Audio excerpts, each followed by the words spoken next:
Next game, the 49ers destroyed the Jaguars 34-3. Brock Purdy was 19 to 26, 296 yards, 3 touchdowns, no interceptions. He did not record any rushing stats. He is right up there, like maybe just one step below the Jared Goffs and the CJ Strouds, because he can complete a bunch of passes. He can add up yards because he has so many guys who can get yards after catch. And he gets touchdowns. He doesn't make mistakes and throw interceptions or incompletions. Really solid fantasy quarterback. I think he's an every week sort of play. But there are guys with higher upside. Like I think Jared Goff is more likely to get like a 400-yard game. CJ Stroud, we saw him almost get 500 yards in a game this year. I don't think Brock Purdy is quite there, but he's still super impressive. As good of a game manager as there is in the league. Sam Darnold just had was 1 of 2 for 6 yards. He came into mop-up duty at the end. Christian McCaffrey, 16 carries for 95 yards. He did not get the touchdown today, so his touchdown streak is over, but he also had 6 catches for 47 yards, 10 targets too, which is amazing stuff. But obviously you're playing Christian McCaffrey every single week regardless of matchup. Deebo Samuel, good rushing output here, 3 carries, 29 yards and a rushing touchdown. He also had 4 catches for 30 yards. Keep playing Deebo Samuel every week. Elijah Mitchell had 8 carries for 23 yards in mop-up duty, and Sam Darnold had 3 carries for -3 yards. George Kittle, monster stuff here. 3 catches, 116 yards, and a touchdown.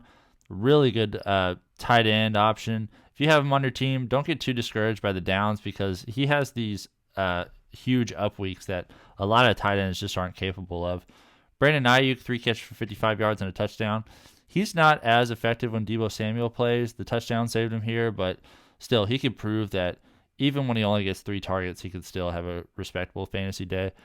McCaffrey, like we said earlier, 10 targets is monster stuff because second place was only 4, so more than doubling the next closest guy in targets. 6 catches, 47 yards. Deebo Samuel, 4 catches for 30 yards. Kyle Juszczyk had 2 catches for 26 yards and a touchdown.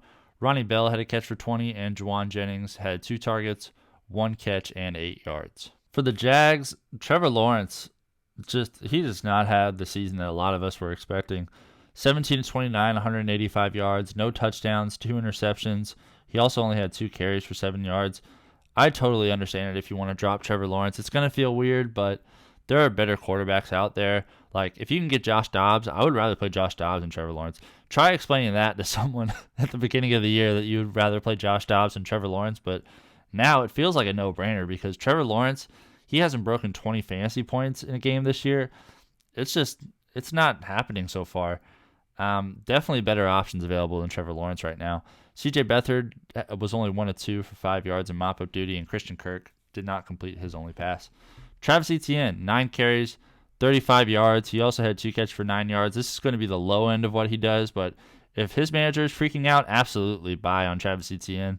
Dearness Johnson had 3 carries for 12 yards. He's going to be that backup with Tank Bigsby, who also had 3 carries for only 5 yards there. Christian Kirk. So if Zay Jones is out, you got to play Christian Kirk because he just gets targeted like crazy when Zay Jones isn't out there.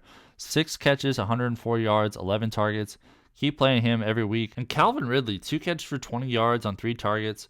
What we were talking about with Christian Kirk, when Zay Jones is out, play him. When Zay Jones is out, don't play Calvin Ridley because his spike weeks only came when Zay Jones was out there. So keep that in mind with these guys. Dearness Johnson, 2 catches for 28 yards for the backup running back. Tim Jones had 2 catches for 17.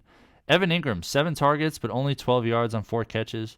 This is going to be the low end of him. He had to go against Fred Warner in this one. Tank Bigsby did not haul in his only target, and Brenton Strange, the rookie tight end, did not haul in his only target.